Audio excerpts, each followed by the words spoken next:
Welcome to the MasterMind Library. They call me Ferdinand, the bringer of balance, leader of many disciplines, and one of your hosts of the MasterMind Library, the home of the MasterMind Book Club on FHTII.com.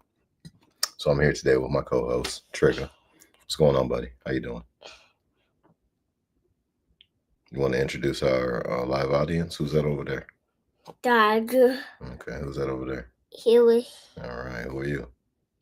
to the daddy. Good job. All right. So today we are still in Secrets of the Federal Reserve, and we are in chapter 12 today. So have you been listening along? Okay. Have you been learning anything? Okay, what have you learned? You daddy, daddy, Twitter.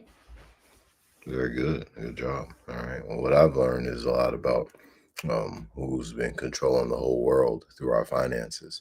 So let's go ahead and get on over to the 12th chapter and let's get started. So daddy. Yes. We'll see if I did it. You want to take a nap? No. Oh, okay. All right. Well, we shall see. So today's chapter, chapter 12, is on the Great Depression. So let's go ahead and dive right in. R.G. Hawtrey, the English economist, said in the March 1926 American Economic Review, when external investment outstrips the supply of general savings, the investment market must carry the excess with money borrowed from the banks. A remedy is control of credit by a rise in bank rate. The Federal Reserve Board applied this control of credit, but not in 1926, nor as a remedial measure. It was not applied until 1929, and then the rate was raised as a punitive measure to freeze out everybody but the big trusts. Professor Castle, in the Quarterly Journal of Economics, August 1928, wrote that the fact that a central bank fails to raise its bank rate in accordance with the actual situation of the capital market very much increases the strength of the cyclical movement of trade. With all its pernicious effects on social economy, a rational regulation of the bank rate lies in our hands and may be accomplished only if we perceive its importance and decide to go in for such a policy. With a bank rate regulated on these lines, the conditions for the development of trade cycles would be radically altered, and indeed, our familiar trade cycles would be a thing of the past. This is the most authoritative premise yet made relating that our business depressions are artificially precipitated. The occurrence of the Panic of 1907, the Agricultural Depression of 1920, and the Great Depression of 1929. All three in good crops. We'll tell them to turn that off. All three in good crops and in periods of national prosperity suggest that premise is not guesswork. Lord Maynard Keynes pointed out that most theories of the business cycle fail to relate their analysis adequately to the money mechanism. Any survey or study of a depression which failed to list such factors as gold movements and pressures on foreign exchange would be worthless. Yet American economists have always dodged this issue. The League of Nations had achieved its goal of getting the nations of Europe back on the gold standard by 1928. But three-fourths of the gold of the world's gold was in France and the United States. The problem was how to get that gold to countries which needed it as a basis for money and credit. The answer was action by the Federal Reserve System. Following the secret meeting of the Federal Reserve Board and the heads of the foreign central banks in 1927, the Federal Reserve banks in a few months doubled their holdings of government securities and acceptances, which resulted in the exportation of $500 million in gold in that year. The system's market activities forced the rates of call money down on the stock exchange and forced gold out of the country. Foreigners also took this opportunity to purchase heavily in government securities because of the low call money rate. The agreement between the Bank of England and the Washington Federal Reserve authorities many months ago was that we would force the export of $725 million of gold by reducing the bank rates here, thus helping the stabilization of France and Europe and putting France on a gold basis. On February 6, 1929, Mr. Montague Norman, governor of the Bank of England, came to Washington and had a conference with Andrew Mellon, Secretary of the Treasury. Immediately after that mysterious visit, the Federal Reserve Board abruptly changed its policy and pursued a high discount rate policy, abandoning the cheap money policy which had inaugurated in 1927 after Mr. Norman's other visit. The stock market crash and the deflation of the American people's financial structure was scheduled to take place in March. To get the ball rolling, Paul Warburg gave the official warning to the traders to get out of the market. In his annual report to the stockholders of his International Acceptance Bank in March 1929, Mr. Warburg said, "If the orgies of unrestrained speculation are permitted to spread, the ultimate collapse is certain not only to affect the speculators themselves, but to bring about a general depression involving the entire country." During 3 years of unrestrained speculation, Mr. Warburg had not seen fit to make any remarks about the condition of the stock exchange.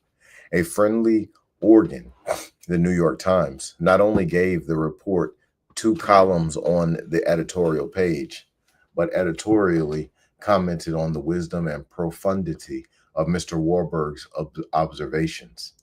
Mr. Warburg's concern was genuine, for the stock market bubble had gone much further than it had been intended to go, and the bankers feared the consequences of the people if the people realized what was going on.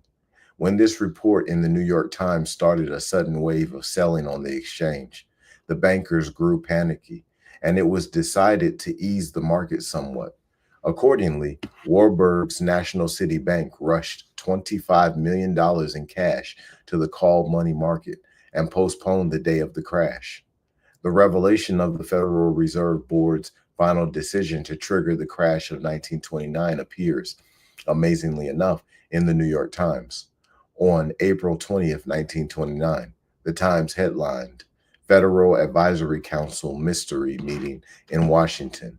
Resolutions were adopted by the council and transmitted to the board, but their purpose was closely guarded. An atmosphere of deep mystery was thrown about the proceedings both by the board and the council. Every effort was made to guard the proceedings of this extraordinary session. Evasive replies were given to newspaper correspondents. Only the innermost council of the London connection knew that it had been decided at this mystery meeting to bring down the curtain on the greatest speculative boom in American history. Those in the know began to sell off all speculative stocks and put their money in government bonds. Those who were not privy to this secret information, and they included some of the wealthiest men in America, continued to hold their speculative stocks and lost everything they had. In FDR, my exploited father-in-law, Colonel Curtis B. Dall, who was a broker on Wall Street at that time, writes of the crash. Actually, it was the calculated shearing of the public by the world money powers, triggered by the planned sudden shortage of the supply of call money in the New York money market. Overnight, the Federal Reserve System had raised the call rate to 20%. Unable to meet this rate, the speculators' only alternative was to jump out of windows. The New York Federal Reserve Bank rate, which dictated the national interest rate, went to 6% on November 1st, 1929. After the investors had been bankrupted, it dropped to 1.5% on May 8th, 1931. Congressman Wright Patman, in A Primer on Money, says that the money supply decreased by $8 billion from 1929 to 1933, causing 11,630 banks of the total of 26,401 in the United States to go bankrupt and close their doors. The Federal Reserve Board had already warned the stockholders of the Federal Reserve banks to get out of the market on February 6, 1929, but it had not bothered to say anything to the rest of the people. Nobody knew what was going on except the Wall Street bankers who were running the show. Gold movements were completely unreliable. The Quarterly Journal of Economics noted that the question has been raised, not only in this country, but in several European countries, as to whether customs statistics record with accuracy the movements of precious metals, and when investigation has been made, confidence in such figures has been weakened rather than strengthened. Any movement between France and England, for instance, should be recorded in each country, but such comparison shows an average yearly discrepancy of 50 million francs for France and 85 million francs for England. These enormous discrepancies are not accounted for. The Right Honorable Reginald McKenna stated that study of the relations between changes in gold stock and movement in price levels shows what should be very obvious, but is by no means recognized, that the gold standard is in no sense automatic in operation. The gold standard can be, and is, usually managed and controlled for the benefit of the benefit of a small group of international traders. In August 1929, the Federal Reserve Board raised the rate to 6%. The Bank of England in the next month raised its rate from 5.5% to 6.5%.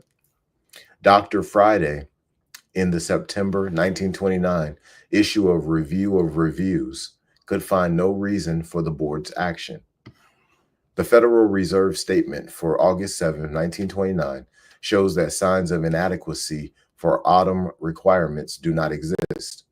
Gold resources are considerably more than the previous year, and gold continues to move in, to the financial embarrassment of Germany and England. The reasons for the board's actions must be sought elsewhere.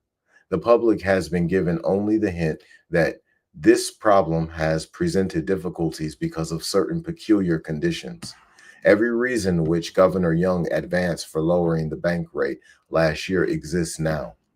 Increasing the rate means that not only is there danger of drawing gold from abroad, but imports of the yellow metal have been in progress for the last 4 months. To do anything to accentuate this is to take the responsibility for bringing on a worldwide credit deflation.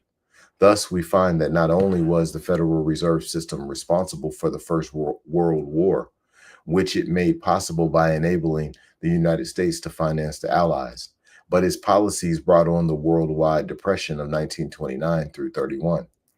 Governor Adolph C. Miller stated at the Senate investigation of the Federal Reserve Board in 1931 that if we had no Federal Reserve System, I do not think we would have had as bad a speculative situation as we had to begin with. Carter Glass replied, "You have made it clear that the Federal Reserve Board provided a terrific credit expansion by these open market transactions." Emmanuel Goldenweiser said, in 1928 through 29, the Federal Board was engaged in an attempt to restrain the rapid increase in security loans and in stock market speculation.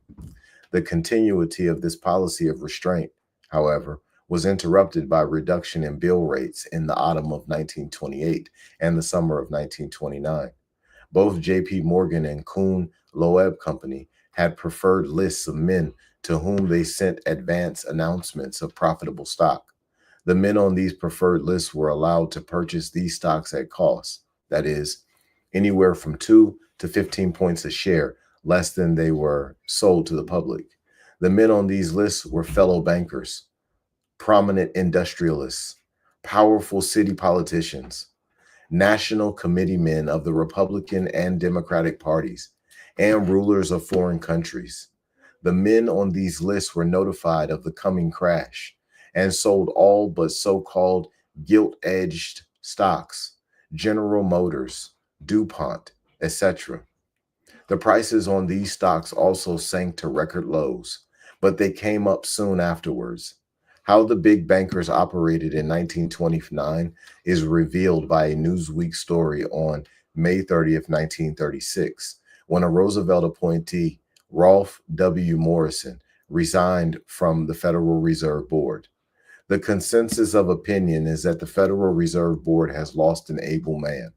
He sold his Texas utility stock to Insol for $10 million, and in 1929 called a meeting and ordered his banks to close out all security loans by September 1st. As a result, they rode through the Depression with flying colors. Predictably enough, all of the big bankers rode through the Depression with flying colors. The people who suffered were the workers and farmers who had invested their money in get-rich stocks after the President of the United States, Calvin Coolidge, and the Secretary of the Treasury, Andrew Mellon, had persuaded them to do it. There have been some warnings of the approaching crash in England, which American newspapers never saw. The London Status on May 25th, 1929 said, "The banking authorities in the United States apparently want a business panic to curb speculation." The London Economist on May 11, 1929 said, "The events of the past year have seen the beginnings of a new technique, which, if maintained and developed, may succeed in rationing the speculator without injuring the trader." Governor Charles S. Hamlin quoted this statement at the Senate hearing in 1931 and said, in corroboration of it, "That was the feeling of certain members of the board, to remove Federal Reserve credit from the speculator without injuring the trader." Governor Hamlin did not bother to point out that the speculators he was out to break were the school teachers and small town merchants who had put their savings into the stock market, or that the traders he was trying to protect were the big Wall Street operators, Bernard Baruch and Paul Warburg. When the Federal Reserve Bank of New York raised its rate to 6% on August 9, 1929, market conditions began, which culminated in tremendous selling orders from October 24th into November, which wiped out $160 billion worth of security values. That was 160 billions, which the American citizens had one month and did not have the next. Some idea of the calamity may be had if we remember that our enormous outlay of money and goods in the Second World War amounted to not much more than 200 billions of dollars, and a great deal of that remained as negotiable securities in the national debt. The stock market crash is the greatest misfortune which the United States has ever suffered. The Academy of Political Science of Columbia University, in its annual meeting in January 1930, held a post-mortem on the crash of 1929. Vice President Paul Warburg was to have presided, and Director Ogden Mills was to have played an important part in the discussion. However, these two gentlemen did not show up. Professor Oliver M.W. Sprague of Harvard University remarked on the crash, "We have here a beautiful laboratory case of the stock markets dropping apparently from its own weight. It was pointed out that there was no exhaustion of credit, as in 1893, nor any currency famine, as in the Panic of 1907, when clearinghouse certificates were resorted to, nor a collapse of commodity prices, as in 1920. What then had caused the crash? The people had purchased stocks at high prices and expected the prices to continue to rise. The prices had to come down, and they did. It was obvious to the economists and bankers gathered over their brandy and cigars at the Hotel Astor that the people were at fault. Certainly, the people had made a mistake in buying overpriced securities, but they had been talked into it by every leading citizen from the President of the United States on down. Every magazine of national circulation, every big newspaper, and every prominent banker, economist, and politician had joined in the big confidence game of surging people to buy those overpriced securities. When the Federal Reserve Bank of New York raised its rate to 6% in August 1929, People began to get out of the market, and it turned into a panic which drove the prices of securities down far below their natural levels. Set him down.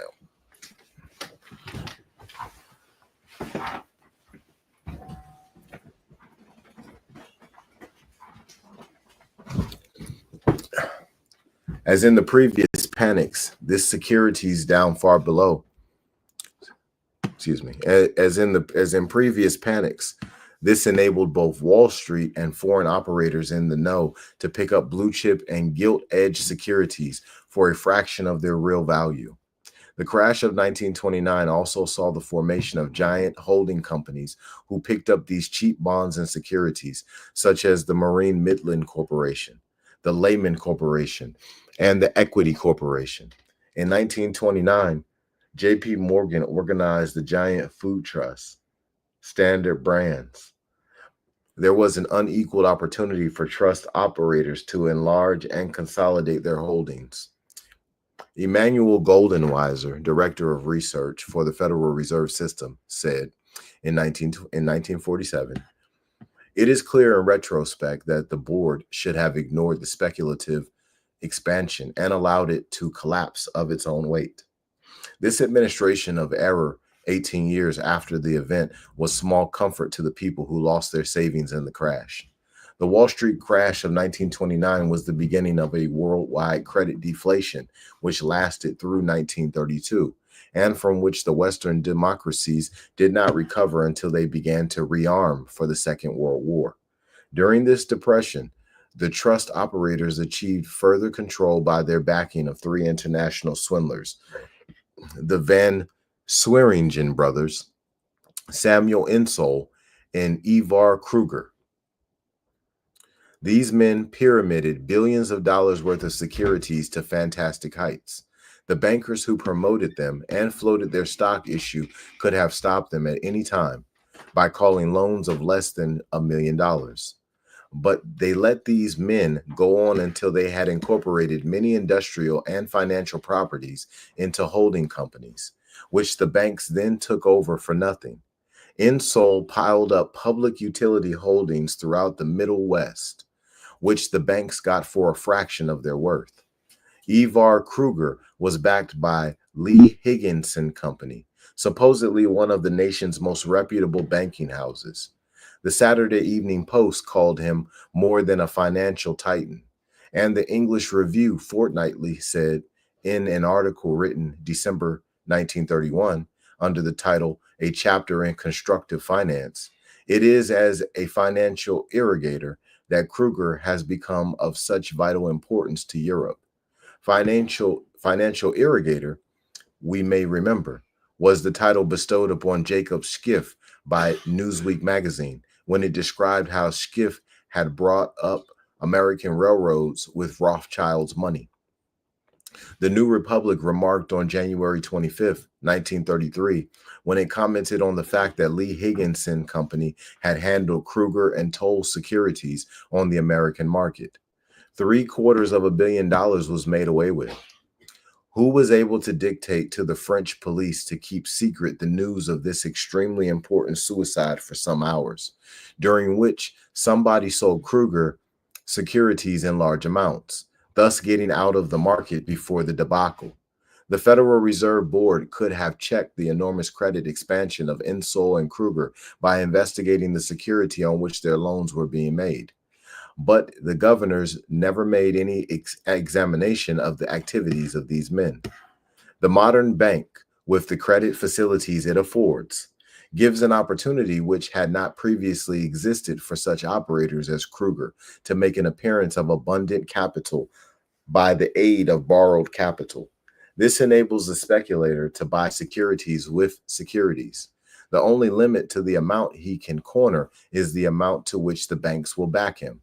And if a speculator is being promoted by a reputable banking house, as Kruger was promoted by Lee Higginson Company, the only way he could be stopped would be by an investigation of his actual financial resources, which Kruger's case would have been proved to be nil.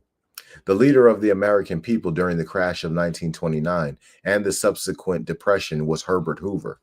After the first break of the market, the $5 billion in security values, which disappeared on October 24th, 1929, President Hoover said, "The fundamental business of the country, that is, production and distribution of commodities, is on a sound and prosperous basis." His Secretary of the Treasury, Andrew Mellon, stated on December 25th, 1929, that the government's business is in sound condition. His own business, the Aluminum Company of America, apparently was not doing so well, for he had reduced the wages of all employees by 10%. The New York Times reported on April 7, 1931, Montague Norman, governor of the Bank of England, conferred with the Federal Reserve Board here today. Mellon, Meyer, and George L. Harrison, governor of the Federal Reserve Bank of New York, were present. The London connection has sent Norman over this time to ensure that the Great Depression was proceeding according to schedule. Congressman Louis McFadden had complained, as reported in the New York Times, July 4th, 1930. Commodity prices are being reduced to 1913 levels. Wages are being reduced by the labor surplus of 4 million unemployed. The Morgan control of the Federal Reserve System is exercised through control of the Federal Reserve Bank of New York. The mediocre representation and acquiescence of the Federal Reserve Board in Washington. As the Depression deepened, the trust lock on the American economy strengthened, but no finger was pointed at the parties who were controlling the system. And that concludes chapter 12 of Secrets of the Federal Reserve. On our next episode, we'll be coming back with chapter 13. As y'all can see, we was hoodwinked, we was tricked, we was deceived, we was run amok by the people who claim to be high-level leaders. It's time for everybody to wake up who doesn't know about this and understand that the descendants of those individuals are still in control today. Many of us call them Zionists. They're only in power because we play along. It's because of cooperation. Without cooperation, the game falls apart. The game is dependent on human energy consistently being on that hamster wheel. And the moment we step off the hamster wheel, the game's over, right? So we've got a couple more chapters to go in Secrets of the Federal Reserve on our upcoming episodes. We got chapter 13 and chapter 14. But after that, we'll start a new book called The Ageless Woman. So y'all be blessed and expose your gift.